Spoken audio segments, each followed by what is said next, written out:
मूलाधार को क्रिएट करने के लिए, मूलाधार केंद्र को क्रिएट करने के लिए हमें अश्वनी क्रिया करनी होगी। क्योंकि मूलाधार जो है, हमारी जो मूलाधार में जो शक्ति पड़ी है, उसका स्वामी तो यहाँ पड़ा है, बैठे हैं, और वो शक्ति जिसे कुंडलिनी कहते हैं, वो मूलाधार में पड़ी है।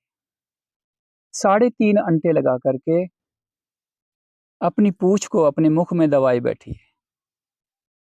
उस पे किसी का कोई असर नहीं होता। ना तो हमें उसका जानकारी है और ना हम वो क्रियाएँ कर रहे हैं। या हमें जानकारी तब होगी कि जब हमें कोई बताएगा। या तो पढ़ो या फिर सुनो। या तो पढ़ो या सुनो। पढ़ने-सुनने से ज्ञान होता है। तो उसकी जानकारी है अश्वनी क्रिया। उसे जागृत करने के लिए, उसे हिलाने-डुलाने के लिए क्या है? अश्वनी क्रिया। अश्वनी क्रिया है सिकोड़ना और छोड़ना। तो कम से कम 1 दिन में सुबह-सुबह जब भी ध्यान से बैठने से पहले 108 बार करो। 108 बार नहीं तो 21 बार ज़रूर करो। 21 बार करने से, छोड़ने से क्या है कि वो केंद्र जो हिलेगा, और हिलने से कुंडलिनी को हिलना पड़ेगा। अगर हिलेगी, जागृत तो वो सुप्त पड़ी है, और हिलेगी तो जागेगी। किसी आदमी को जगाने के लिए या तो उसे आवाज़ लगाओ, और आवाज़ लगाने से नहीं उठ रहा है, गहरी नींद में, तो फिर क्या करना पड़ता है? हिलाना पड़ता है उसे। हिलाओ, तो वो जागेगा। तो हमने अब बहुत सी आवाज़ें लगा ली, वो नहीं जग रही है। तो अब हमें क्या करना है? उसे हिलाना है। उसे हिलाने के लिए हमें क्या? अश्वनी क्रिया करनी पड़ेगी। अश्वनी क्रिया योगी करते हैं कि बस गुदा को सिकोड़ो और छोड़ो, सिकोड़ो और छोड़ो, सिकोड़ो और छोड़ो, सिकोड़ो और छोड़ो। ये क्रिया करिए ध्यान से पहले। तो उसके अलावा फिर 3 बंद ज़रूरी होते हैं। बंद कौन-सा है? पहला, गुदा को खींच करके, अश्वनी क्रिया करने के बाद में खींच करके ऊपर को सिकोड़ो, जितना खींच सकते हो। वैसे ये 3 चीज़ें हैं, हठ प्रदीपिका में आती हैं, हठ योग में आती हैं। पर लेकिन हम हठ योग नहीं करेंगे, हम राजयोग में चलेंगे। क्यों? हठ क्रिया में बहुत सी ऐसी चीज़ें जो हमारे काम की नहीं, वो योगियों की।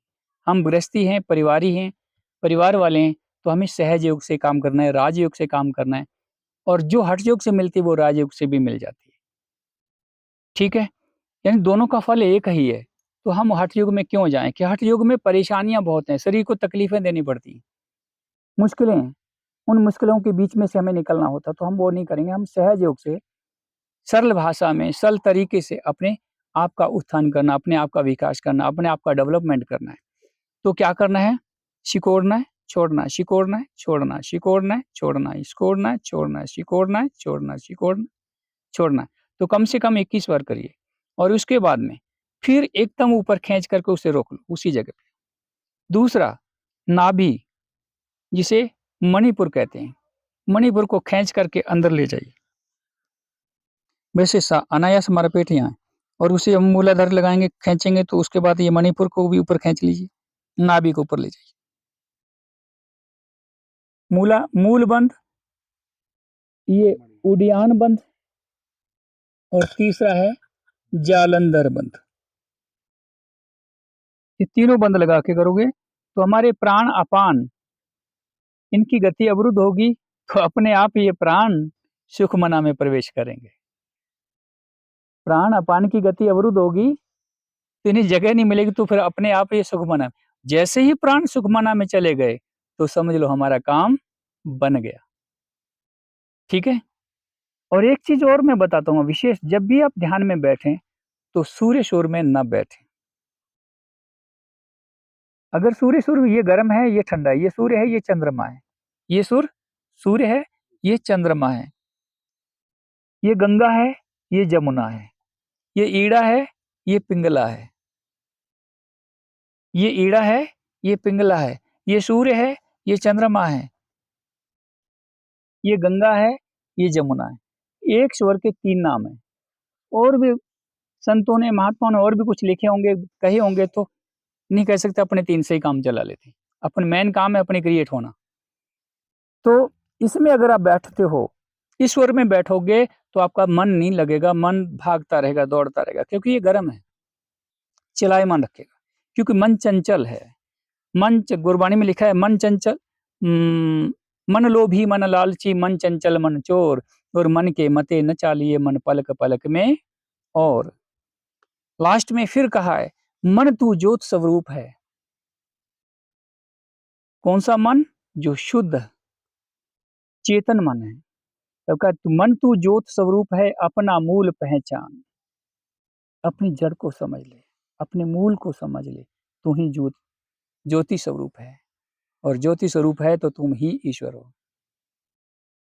एक पता नहीं फ़िल्म कौन-सी थी, काला पत्थर थी, पता नहीं काजल थी, उसमें एक गीत आया था, मेरा मन दर्पण कहलाए। काजल है क्या? मुझे क्योंकि मैंने देखी नहीं तो इसलिए, मैंने गीत सुने हैं, तो उन गीतों के बोलों से मुझे ऐसा लगा कि ये काम की चीज़ है।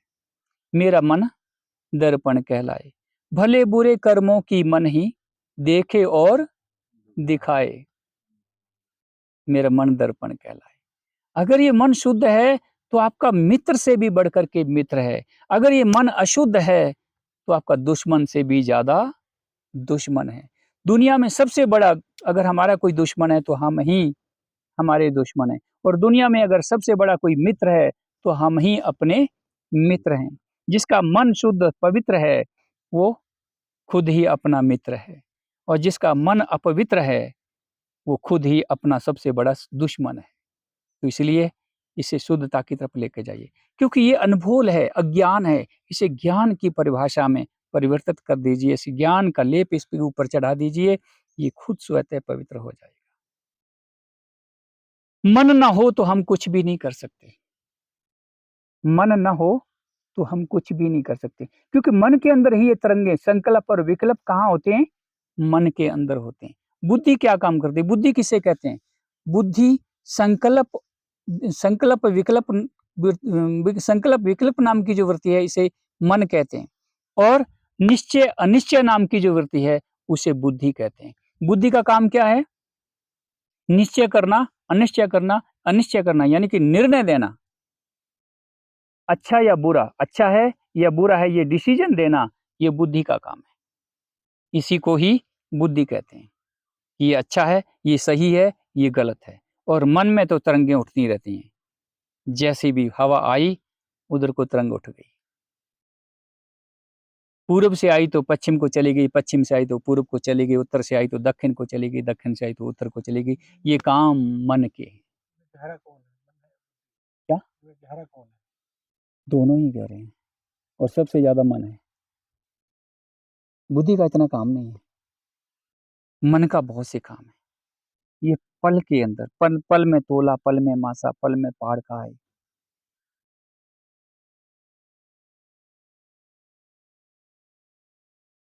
मन से बड़ा ना कोई।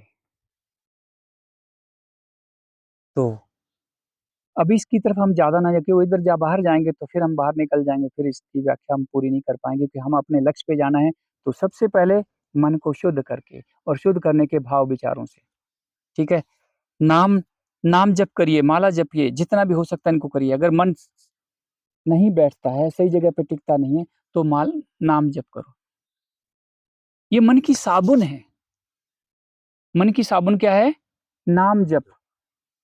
ये मन की साबुन है। नाम जप करते-करते मन शुद्ध हो जाएगा।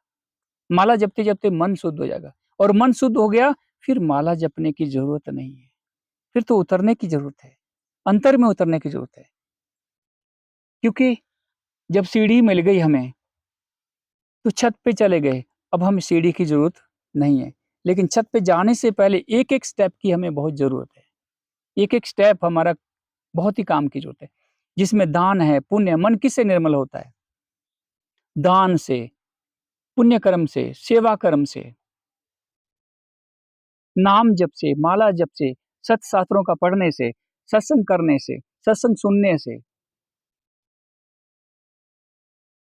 अच्छे कर्मों से मन पवित्र होता है। ये मन की साबुन है, और मन शांत हो गया, निश्चल हो गया, फिर सब ये करने की ज़रूरत नहीं है। क्या पहले की विद्यार्थी, पहली कक्षा का विद्यार्थी, दूसरी कक्षा का विद्यार्थी है, उसे जब एमए में पहुँच जाए, तो वो किताबें उसके काम की नहीं होती हैं। वो जो पढ़ा हुआ उसका काम का नहीं होता है, लेकिन जिस समय वो पढ़ रहा है, उस समय उसकी काम की चीज़ है। ठीक है? तो इस बात को ध्यान में रखना, इसका विपरीत अर्थ मत लेना।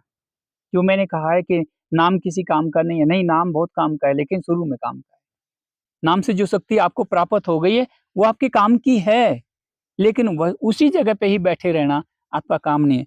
पहले का विद्यार्थी पहले पढ़ कर के उसी कक्षा में रहना उसका काम का नहीं है। उसकी कक्षा क्रिएट होनी ज़रूरी है, आगे बढ़ना ज़रूरी है।